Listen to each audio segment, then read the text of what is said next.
तो अब अमावस्या आ रही है। अमावस्या भी 2 दिनों की हो रही है, 19 और 20। तो सबके मन में देखिए एक भ्रम पैदा होना एक स्वाभाविक सी बात है कि हम 19 को करें कि 20 को करें, अमावस्या तिथि हम कब मनाएं।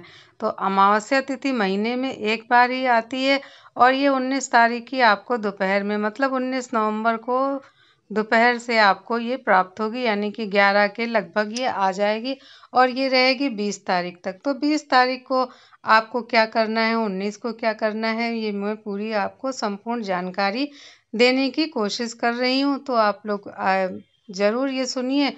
और मैं हूँ सुनीता तिवारी, ये सुनीता ब्लॉग में मैं आप लोगों का स्वागत करती हूँ। तो चलिए पूरी जानकारी लेते हैं 19 और 20 को आपको क्या करना है। देखिए 19 तारीख को क्योंकि 11 बजे से आ रही है, तो इस दिन हमें अमावस्या के लिए सिर्फ जो हम दीपक है, शाम को जो पीपल के वृक्ष के नीचे दीपक रखते हैं, अपने दरवाजे पे दक्षिण दिशा में, ये सब आप दीप प्रज्वलित करिए 19 की शाम को, क्योंकि 20 को आपको अमावस नहीं मिलेगी। तो इस वजह से आपको 19 तारीख की शाम को हर जगह दीपक रखने चाहिए सरसों के तेल का। सरसों के तेल का दीपक आप घर के अंदर न जलाइए, क्योंकि घर के अंदर कभी भी सरसों के तेल का दीपक नहीं जलाया जाता। और जब भी दीपक जलाएं तो आसन देना ना भूलें, चाहे एक कुछ नहीं मिले तो आप देखिए पेड़ पौधे सभी के घर में लगे रहते हैं, तो एक छोटी सी पत्ती रख लीजिए या थोड़ा सा आटा डाल दीजिए, जो कि चींटियाँ भी खा लेती हैं। और या रंगोली के जो कलर आते थोड़ा सा वो भी डाल सकते हैं, फूलों की पत्तियां डाल सकते हैं। इस तरह से आप दीपक को उस पे ही आसन दे के ही रखिए। इस बात का हमेशा ध्यान रखा करिए, क्योंकि जो दीपक सीधे डायरेक्ट पृथ्वी पे रखा जाता है, तो वो जो खराब दिन होते हैं उनमें ही ये दीपक रखा जाता है। तो इसलिए आपको इस बात का ध्यान रखना चाहिए। और चलिए करते हैं अब अमावस की तैयारी। तो ये मैंने थाली ले ली है, अब मैं निकालूंगी जो सीधा, मैं कच्चा सीधा ही ज़्यादातर निकाल के देती हूँ।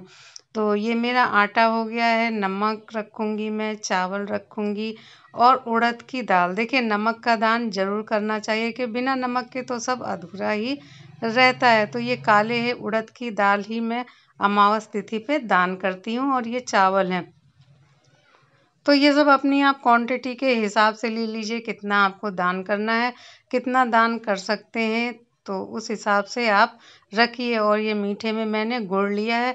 सर्दियों में देखिए गुड़ और तिल इसका बहुत महत्व होता है, तो मैं दान के लिए गुड़, और ऋतु फल में मैंने सिंगाड़ा लिया है। अभी मेरे पास सिंगाड़ा ही था, तो मैंने सोचा चलो ऋतु फल है तो इसका भी दान करना चाहिए। तो ये मैंने सिंगाड़े ले लिए हैं। और अगर आप कुछ आपकी समझ में नहीं आता है तो आप चावल और काले उड़द की दाल की खिचड़ी, नमक, हल्दी ये भी दान कर सकते हैं। और दक्षिणा रखना कभी भी मत भूलें। कोई भी आप दान करते हैं, दक्षिणा में कुछ नहीं, आप 11 रुपए भी रख सकते हैं, मगर दक्षिणा ज़रूर रखनी चाहिए। और ये मैं सरसों के तेल का एक दीपक बनाऊंगी, जो 4 बत्तियां इसकी चारों तरफ प्रकाशित होंगी, प्रकाशमान करी जाएंगी। तो ये मैंने 2 बत्तियां बनाई हैं, इनके चारों कोनों को मैंने देखिए निकाल दिया है। तो अब इनको मैं, आप अपने घर की दक्षिण दिशा में रखिए या तो पीपल के वृक्ष के नीचे रखिए। पीपल के वृक्ष के नीचे रखने अगर जाते हैं आप, तो इसमें थोड़ा सा काला तिल भी डाल लीजिए और उस पीपल के वृक्ष के नीचे डालिए, और पीपल के वृक्ष की परिक्रमा करना ना भूलें।